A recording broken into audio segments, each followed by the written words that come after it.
Olá pessoal, nós estamos com mais um vídeo falando sobre a jornada do livro. Essa é a parte 4. Então, se você ainda não assistiu a parte 1, a parte 2 e a parte 3, está na descrição desse vídeo, tá? Você pode assistir, mas nesse momento vamos assistir esse vídeo, por gentileza, porque a gente tem um assunto que vai complementar de uma forma muito bacana. Nós já fizemos uma introdução sobre o processo do livro, falamos sobre como escrever o livro, falamos também sobre o processo da edição profissional e nesse vídeo, nessa parte 4, nós iremos falar dois assuntos importantes. A gente irá falar sobre como que funciona esse processo da impressão do livro e o lançamento oficial com as vendas. Então, é muito bacana. E a gente, em todos os vídeos, a gente está utilizando esse livro, tá? Ele está na descrição, Asas Sonoras da Fábio. Você pode baixar, fazer o download desse material e acompanhar com algumas dicas que nós estamos dando aqui no nosso roteiro. E esse roteiro também, que se chama A Jornada do Livro, também está na descrição. Você pode fazer o download e acompanhar junto comigo. O terceiro passo, vindo dessa sequência que nós estamos falando, é como realizar a impressão do seu livro. Então, após o escritor ter todo esse processo, né, da composição do seu material, escrever o seu material de uma forma completa, isso nós já falamos no vídeo anterior sobre isso. A gente tem aí uma parte importante, que é a parte da impressão. A impressão, ela é fundamental porque ela vai ter alguns requisitos, né? No caso, você vai escolher o tipo de impressão, você vai escolher o tipo de visualização que você vai propor para o seu leitor. Você pode fazer uma capa fosca, né? Você pode fazer uma capa brilhosa, laminação localizada, quer dizer, você coloca aquele brilho localizado na palavra, numa imagem, alguma coisa do tipo. Você pode fazer, né, a sua impressão em papel colorido. Olha, aqui nós temos um exemplo. Esse daqui é uma impressão que tem, né, um papel colorido. Então você tem foto, né, sendo impressa. Então aqui nós escolhemos um papel crochê que seria mais adequado para esse tipo de material que a gente estava pensando. Mas na medida daquilo que você vai apresentar no seu material, talvez você opte por um papel como o Polysoft 80, um papel aquele amarelinho, sabe? Tem um papel amarelinho, tem um papel branco, né, offset. Qual a diferença do papel branco para o amarelo? O amarelo, ele é um papel mais confortável, mais suave para os olhos. Então, é mais confortável para você passar horas e horas lendo. Então, é mais bacana para o seu leitor ter o seu livro nas suas mãos, lendo por horas e horas. O papel branco, no reflexo da luz, ele acaba cansando um pouco a vista, então isso pode causar realmente um efeito de saciedade. Então ele lê por um período de tempo, a vista cansada, ele para de ler, em outro momento ele vai retornar. Então o tipo de papel influencia também na quantidade de tempo, né, biologicamente, que você está predisposto a continuar lendo, fazendo aquela leitura do material que você entrega para o leitor. Então isso é muito importante também. Aí existe uma diferença financeira, geralmente papel offset, papel branco, ele é mais barato, papel amarelinho, Polysoft, ele é um papel relativamente um pouco mais caro. Então às vezes se opta por um papel offset, pelo fato do orçamento, isso é mais barato, então o pessoal vai para essa opção para economizar no processo da impressão do seu material. Tá? Depende muito do tipo de livro, tá? Então sempre quando eu acompanho um material, eu procuro analisar qual é a proposta dele, se é um livro de literatura, se é um livro que ele tem um apelo mais romantizado, mais literário, mais poético, crônicas, e a gente opta geralmente para esse tipo de material, papel amarelo. Agora, se ele é um livro mais direto, um livro acadêmico, que ele vai para esse lado da educação, né? Ele vai caminhando para esse lado da educação, geralmente a gente opta por material offset. Então isso é muito importante. Já falei também sobre as dimensões, então isso também influencia nesse momento da impressão. Então você escolhe a dimensão do seu livro, se ele for 14 por 21, 17, 15. Então, dependendo do tipo de tamanho, você tem um orçamento específico e você tem uma proposta. Geralmente, os livros maiores, eles são mais robustos, eles dão aquela imponência ao autor, né? Geralmente, o livro padrão, ele é comum, e ele é bem tranquilo e ele é certo. É aquela coisa de você saber que você está comprando alguma coisa que vai dar certo, tá? Não tem problema nenhum você fazer um livro 14 por 21. Opta-se por fazer tamanhos diferentes com propostas de marketing e uma proposta, às vezes, financeira ou outro tipo de proposta que o autor precisa ter um tamanho maior para poder expor no seu material. Às vezes ele coloca uma imagem, uma foto, uma ilustração ou um texto um pouco maior. Eu já tive casos que o livro era poético, então a gente precisou dar uma trabalhada na dimensão do livro para conseguir harmonizar aquela poesia, para ela ficar bacana, para ficar bem centralizada, bem legal. Então, a diagramação, nesse caso da impressão, ela realmente ela vai fazer muita diferença no processo final e valores, né? A gente está falando de valores com relação da impressão do seu texto. Então, são decisões lá atrás que agora também irão refletir. Nesse momento da impressão, basicamente a gente vai ter ali alguns detalhes importantes do shrink, né? Algumas pessoas elas não utilizam o shrink. O shrink é aquela plastificação do livro. Eu sugiro, quem realmente não tem problema com isso, eu sugiro que as pessoas façam o shrink porque é mais fácil de você conservar um livro que ele está todo plastificado. É mais fácil quando você estiver distribuindo esse material, ele não ser deteriorado, ele não ficar sujeito a mofo, sujeito a poeira, sujeito a coisas desse tipo. Então, preserva-se mais o livro que está com shrink. No Brasil é muito comum se utilizar esse plástico para proteger os livros. Já nos Estados Unidos é bem comum você ter o livro ali sem shrink, você pega o livro, lê. Então isso vai muito da região, de lugar, da proposta da empresa, tá? Só que também os tipos de livro, os mais praticados nos Estados Unidos são diferentes dos livros praticados no Brasil. Então é bem interessante ressaltar isso. Tá? Ainda falando de impressão, geralmente algo muito importante é você ter uma parceria ou de uma editora que faça todo esse projeto acontecer, esse processo editorial, ou sim de uma empresa, de uma gráfica que já domine realmente isso e já te entregue. Gente, olha só, eu vou fazer uma pequena vírgula nesse momento aqui para você. Eu não sei se você é oriundo da área de jornalismo, mas uma coisa muito bacana. Geralmente pessoas que já têm experiência com texto, quem são essas pessoas que têm experiência com texto? A gente está falando de pessoas que são do ramo jornalístico, né? Pessoas que já trabalham com livros, já trabalham com editora, já trabalham nesse processo. Então, vale a pena para essas pessoas você ter um contato direto com as gráficas. Vale a pena, tá? Vale muito a pena.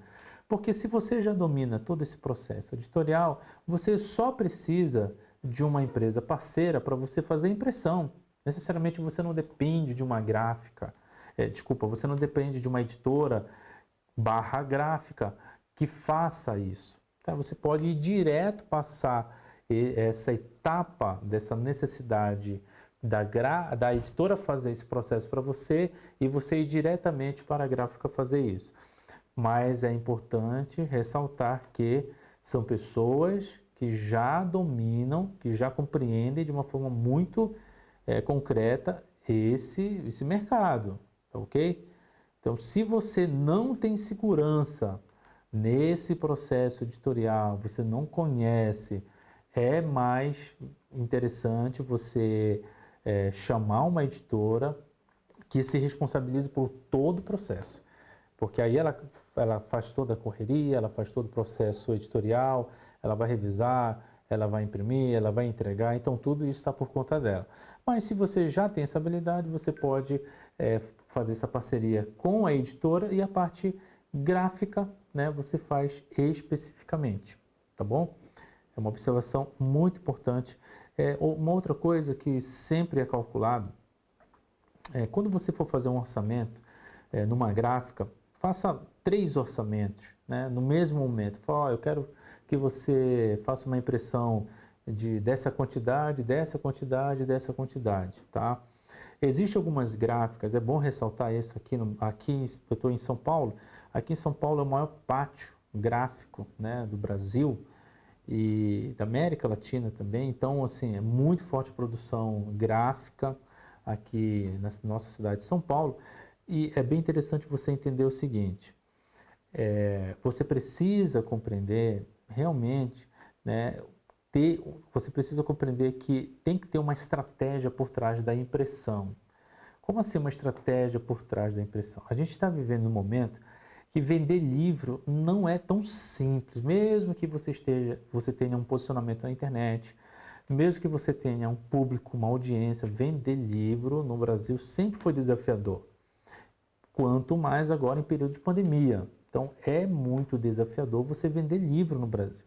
Então ter uma estratégia para impressão é importante. Então, minha sugestão, avalie o seu orçamento, mas faça uma estratégia para a impressão.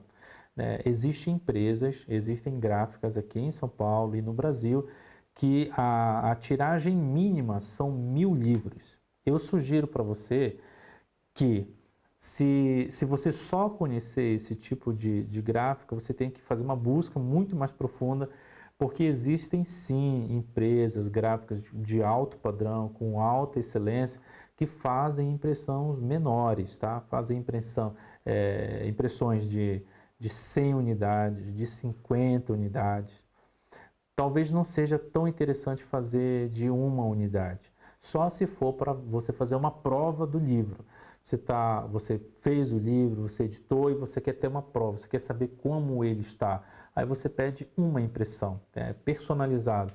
Aí você tem aquele material para você folhear, você ver qual a qualidade dele e depois você volta à gráfica e faz mais impressões. Olha essa frase bem bacana, ó, é melhor você ter o seu estoque na gráfica do que na sua casa. Como é que funciona isso? Assim, não é estratégico você ter livro estocado na sua casa. Não é estratégico. Gente, nem as editoras fazem isso, tá? Nem as editoras, elas deixam os seus livros estocados. Então, assim, a quantidade de livros que uma editora imprime é uma quantidade muito pequena e isso já de porte de uma reincidência, de uma demanda que já existe. Então, as editoras não praticam deixar 1.000 livros lá parado, esperando alguém comprar. Não se pratica isso, tá? Isso daí realmente não se pratica. Toda a impressão, ela tem um cálculo matemático muito sério de escoamento de vendas, de proposta de vendas, de quanto realmente você vai produzir, de quanto vai ser comprado, e aí você faz a impressão estratégica. Se você é um escritor que está começando no mercado editorial, está começando agora, faça uma impressão mais modesta, tá bom?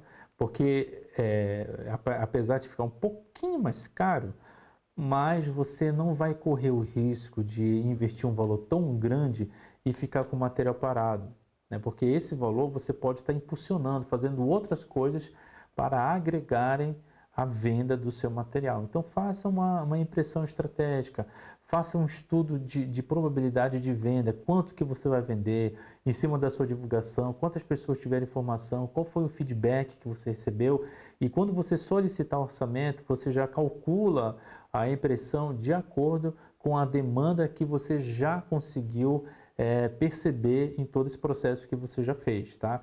Uma coisa que é importante, basicamente hoje a gente está fazendo vendas pela internet, é o ponto que eu vou entrar agora, um ponto muito legal, que é o quarto passo. Então, vamos fazer o lançamento oficial e as vendas. A gente tem muitos meios de fazer uma venda de livro, tá? Tem muitos meios. Mas, gente, a pandemia, ela complicou, realmente ela tornou o processo muito mais desafiador. Mas a gente está vendendo livro, produzindo livro, fazendo muita coisa no ramo editorial, sim, tá? Saibam disso. Então, basicamente, fazendo um panorama geral, tá, de vendas. Vamos falar de vendas agora. E já volto e falo do lançamento. As vendas, você pode vender vendas presenciais. Essas aí são as melhores, porque você está engajado na venda do seu material. Então, faça, né, eu sugiro isso para você e fortaleço você a fazer isso. Faça vídeos, né, tenha sua presença online, tenha sua presença na internet, nas redes sociais, né, participe de programas de televisão, canal aberto, canal fechado, onde convidarem você, participe, divulgue seu material, divulgue seu texto. Vendas presenciais, né, irão advir de toda essa correria que você faz, tá? São as melhores, porque você é a pessoa que mais se engaja para vender o seu livro, tá? Então não ache que você deixando o livro em algum local, numa livraria, eles vão ter esse mesmo engajamento que você, que é o autor, vai ter, tá? Então, mas existe a venda presencial. Existem as vendas nas redes sociais, né? Você pode vender pelo Facebook, Facebook Ads, pelo Instagram, Google Ads, WhatsApp Business é uma ferramenta excelente. O próprio WhatsApp é uma ferramenta muito bacana, são ferramentas gratuitas, tá? Mas também você pode fazer tráfego pago, no caso do Facebook Ads e do Instagram, né? Um outro lugar onde você pode fazer as vendas, nos sites especializados. Então, você pode criar um site específico seu, né, do escritor, ou você pode convidar, né, para participar de uma parceria, algum amigo que você possa estar colocando o seu material num site específico, né, para poder você vender o seu material. Outro lugar são os marketplaces. Então, os marketplaces são a Amazon, é o principal marketplace do Brasil, né, um mundo que tem ali, que você pode estar vendendo o seu material. Tem Livraria Cultura, Estante Virtual, Mercado Livre, a Livraria Nobel, B2W, Magazine Luiza. Magazine Luiza vende livro, gente. Casas Bahias e tantos outros, né, lugares de marketplace no Brasil que vendem livro online, tem um escoamento muito grande. E na maioria desse marketplace você não paga, tá, anuidade, você não paga mensalidade nem anuidade, você paga por valor de vendas quando é vendido seu material, tá? Então é muito legal você saber isso. Dá uma pesquisada em marketplace, quais são os principais marketplaces que vendem livros, que tem exposição lá nos seus sites de livros. Faça o cadastro dos principais marketplaces, são vários, aqui são alguns apenas, tá? Então compreenda bem, faça o seu cadastro e ao imprimir o seu livro, né, ao ter o seu livro impresso, ao ter o seu livro pronto, você coloque à disposição dessas plataformas para você vender, tá? Um outro processo que é legal também, falando sobre vendas, são as consignações. Hoje está um pouco mais desafiador, né? Em função de toda uma crise que estava vindo desde 2015 e acentuou em 2017, e depois agora, a partir de 2020, com a pandemia da Covid. Então, as consignações, elas têm sido cada vez menos praticadas pelas livrarias, né? Então, quando se interessam, compram um livro, ou então são muito mais seletistas nas consignações. Basicamente, consignação é o quê? Você ter o seu livro e você deixar o seu livro, né, em determinado local, numa livraria, numa empresa, em algum lugar que vende livro, e em cima da venda daquele material, o proprietário vai tirar uma porcentagem para ele e vai te repassar uma porcentagem. Isso é consignação tradicional. Porém, nesses períodos de pandemia, infelizmente, esse processo não está tão, né, acelerado, e outros processos estão mais acelerados do que a consignação, tá? Mas existe também. Uma coisa bem interessante são os booktubers, tá? O que são os booktubers? São youtubers que são, vamos dizer assim, especializados em livros, né? São pessoas que gostam de ler, se interessam por temáticas gerais, eles fazem aquelas resenhas. O pessoal tem um canal no YouTube, canal gigantesco, com uma audiência grande, e fazer parceria com pessoas assim é muito estratégico também, tá? Mas a minha sugestão é que seja muito seletista, realmente tenha uma conversa amigável, sincera, né? Reflita o momento que você está como escritor. Se você é uma pessoa que ainda não detém tantas condições financeiras, seja muito realista, para poder você conseguir arcar com um orçamento que seja acessível à sua realidade, né? Importante ressaltar que não é porque um BookTube vai apresentar o seu material ao seu público que você vai se tornar um best-seller em vendas, tá? Isso daí é um incentivo, isso daí realmente é algo muito bacana, mas no final, quem dá a palavra final é o leitor, é ele realmente que vai torná-lo um best-seller, é ele que vai tornar você uma pessoa de relevância, é o leitor que escolhe você. A gente pode fazer todo o processo editorial, a gente pode escolher a melhor técnica, a melhor edição, a melhor ferramenta, a melhor impressão, mas no final é o leitor que realmente se interessa pela obra, é o leitor que vai aprovar aquele material e é ele que vai dar a palavra final, né? Se tiver muita aderência, a gente sobe lá para o alto nas vendas, se torna lá o primeiro, top 1 da lista, ganha prêmios nacionais, internacionais e por aí vai. Recebe vários convites. Ou se a audiência não estiver interessada, não é porque o livro foi ruim, é porque infelizmente a palavra final acaba sendo do leitor. E isso é muito delicado e infelizmente não podemos dizer que é uma culpa da editora, tá bom? Para resumir, e isso é muito importante, olha só, a gente está num período de pandemia, então houve um crescimento acentuado de e-books. Houve sim um crescimento acentuado de e-book, mas olha, veja bem, existem, tá? Existem muitas pessoas que estão imaginando que agora a onda é fazer e-book. No Brasil, vamos falar o caso do Brasil. No Brasil é muito comum uma tendência do brasileiro receber e-book gratuito. É muito comum essa tendência. Isso daí principalmente foi impulsionado por fórmulas de lançamento que propõem que você vai entregando conteúdo para poder você mostrar a sua autoridade, você tem vários gatilhos são acionados quando você entrega um conteúdo para uma pessoa. E esse tipo de comportamento acabou, eu acredito, né, pelo menos em parte, acabou gerando uma expectativa de ter e-books com valores bem mais acessíveis ou realmente gratuitos. Então, assim, a busca de e-book no Brasil, ela é existente, mas existe uma busca de e-books gratuitos. E, infelizmente, uma prática no Brasil que é muito recorrente. É a prática não é só o plágio, o pessoal realmente copia o material e disponibiliza gratuitamente na internet e compartilha em redes sociais, em grupos de WhatsApp. Então, assim, no Brasil é descarado isso, literalmente. Então, a pessoa lá imprime aquele material caríssimo, faz a edição, passa um tempo e alguém vai, faz ali o PDF daquele material e compartilha para muita gente.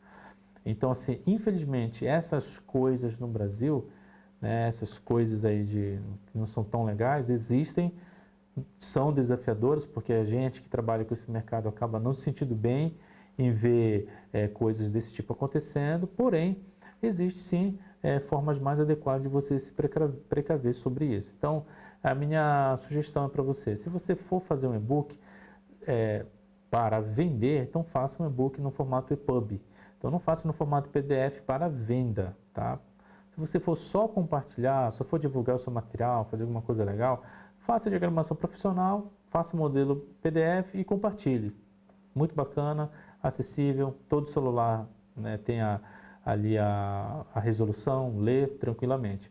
Porém, se você quer vender esse material, faça no formato EPUB, porque a configuração é diferente, existe uma harmonização do texto totalmente diferente e ela acaba não privilegiando pessoas que querem fazer o PDF daquele livro, né? Porque ela faz uma adequação do texto em que o texto ele fica maior. Então, são recursos já pensados para poder não facilitar plágio, não facilitar cópia desse texto online, tá bom?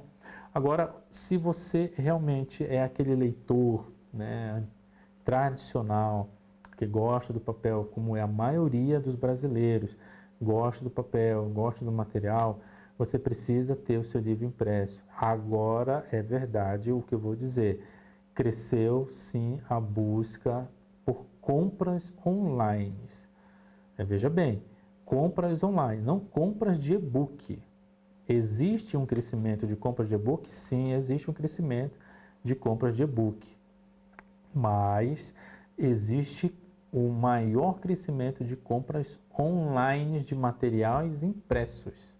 Então é importante ressaltar isso. Então, ainda, né, a busca por material impresso, ela é muito maior, né, porque mesmo que existam tablets e outros aparelhos que fazem leitura de EPUBs e e-books profissionais, a questão do livro não é só uma questão de leitura e de conhecimento, é uma questão estética, né? Pessoas se sentem bem tendo uma biblioteca, né, fazendo vídeo, e agora nesse momento aí de lives, né, nós estamos aí na geração das lives, as pessoas usam como um pano de fundo suas bibliotecas ali pessoais e privadas para poder fazer uma harmonia bacana para o seu vídeo. Então, tem vários apelos e várias propostas que o livro também proporciona. Então, falamos sobre a impressão, falamos sobre as vendas e, para finalizar, sobre os lançamentos.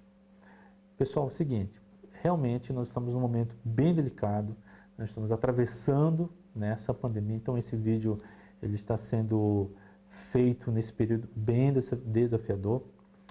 E eu incentivo, minha sugestão para vocês é fazerem lançamentos online. Se você tiver a oportunidade de fazer lançamento presencial, faça, mas faça híbrido, né? Faça o lançamento presencial, mas também com a sua reprodução online. Então, aproveite, existem várias plataformas que você pode fazer o stream dessa apresentação. Você pode utilizar o YouTube, você pode utilizar o Twitch, você pode utilizar vários recursos, você pode fazer podcast, você pode gravar áudio, enfim, são muitos realmente recursos que você pode utilizar gratuitos, Facebook, Instagram, né, para poder você fazer isso de uma forma muito mais interessante, aproveitando aí ferramentas gratuitas e não perdendo a oportunidade de apresentar o seu material mesmo agora nesse período difícil. Eu tenho incentivado as pessoas a fazerem os seus livros e eu, nesse último vídeo, eu vou aproveitar e vou falar dessa pequena homenagem que a gente recebeu do projeto, que é o Prêmio Jovens Escritores. A editora Eclésia, ela é patrocinadora oficial desse prêmio e esse prêmio ele marca para mim algo muito legal na literatura, porque no auge, né, de todo daquele aprendizado e daquela adaptação que nós brasileiros, a humanidade, estávamos em 2020, com aquele fenômeno novo da Covid. Então, assim, quando tudo parou, quando tudo fechou, né? Hoje nós estamos já no segundo ano, então já existe uma experiência, já existe uma prática, mas naquele tempo tudo foi diferente. Eu percebi como foi importante a gente continuar incentivando a literatura. E o projeto Jovens Escritores, de um grande amigo, vou falar o nome dele, Auriel Filho, um cara extraordinário, incentivador, um cara colaborativo, levou até a cabo, né, o prêmio para jovens, adolescentes, aqui em Guarulhos, incentivando a literatura, fomentando a literatura. E eu pude perceber, né, ver com os próprios olhos, pessoalmente, realmente, como essa literatura incentivou esse pessoal e deu saúde mental para o pessoal. Porque num período difícil, né, um período realmente complexo, o pessoal estava escrevendo, estava pesquisando, estava se inspirando, estava fazendo poesia, e isso é bom para a gente, né? É bom para a nossa alma, é bom para o nosso espírito, é bom para incentivar, e a gente ouviu o relato de coisas tão extraordinárias, tão legais, que aconteceram ali no evento dos jovens escritores. Então, por isso que essa plaquinha está aqui. Então, a nossa editora, a editora Eclésia, ela é patrocinadora oficial do Prêmio Jovens Escritores em Guarulhos. E é isso. Pessoal, a gente fez 4 vídeos, tá? Parte 1, parte 2, parte 3 e essa parte 4, falando de todo esse processo para se escrever o livro. No primeiro vídeo eu falei sobre a introdução de tudo isso, esse mundo maluco e extraordinário, que é esse mundo editorial. Na parte 2 eu falei sobre como escrever esse livro. e eu tenho um carinho muito grande por texto, e ainda mais, faço a Universidade de São Paulo, faço letras na USP, então esse amor pelo texto cada vez mais está crescendo. E na outra parte do vídeo nós falamos sobre o processo da edição profissional. E nesse agora nós estamos concluindo falando sobre a impressão, falamos sobre as vendas e o lançamento. Então, essa jornada é uma jornada que já está chegando ao final, pelo menos nessa série, que é um combo que a gente fez. Mas assim, volte quantas vezes você desejar. É uma figura muito bem completinha, bem legal, de todo o material que a gente já pratica. Então, todo o processo editorial que a gente já pratica estão sendo expostos, tá? De uma forma muito transparente, muito tranquila. Estou fazendo isso também porque eu sei que no Brasil são poucas empresas que se comunicam com seus clientes, que se comunicam com as pessoas que precisam compreender como funciona esse processo editorial. Então, essa série desses vídeos realmente elas vão mostrar para você de uma forma muito clara, tá? Muito transparente, como funciona escrever, publicar, imprimir, vender e lançar um livro no Brasil. Eu vou ficar lendo os comentários de vocês. Se houver interesse da parte de vocês, eu acredito que vai ter, eu já estou me preparando para isso. A gente pode fazer outros vídeos e dar continuidade a essa jornada do livro, né? Porque vão surgir muitas coisas daí, né? Tem a questão da reimpressão, da edição, a tradução de um livro para mandar para a América Latina, para mandar para os Estados Unidos, para mandar para a Europa. Como é que eu faço para mandar para a Europa? Como eu faço para ter um agente literário? Como é que eu faço para assinar um contrato? Como é que eu faço para ter os meus royalties? Então, são muitas coisas que ainda, são muitos assuntos bons que estão nos livros, né, desse mundo editorial, que a gente ainda pode explorar. Eu estou à disposição, aguardo o feedback de vocês e acompanhem a gente no Eclésia Podcast, também aqui é um patrocínio da Eclésia, e também você pode acompanhar a Editora Eclésia, o site da Editora Eclésia também está na descrição desse vídeo. Editora Eclésia, que patrocina também todo esse projeto que a gente está fazendo e está demonstrando para você de uma forma muito clara como fazer um livro. Então, chegamos ao fim desse episódio, dessa parte 4 do vídeo, a jornada do livro, e muito obrigado por você estar aqui com a gente e até ao próximo vídeo.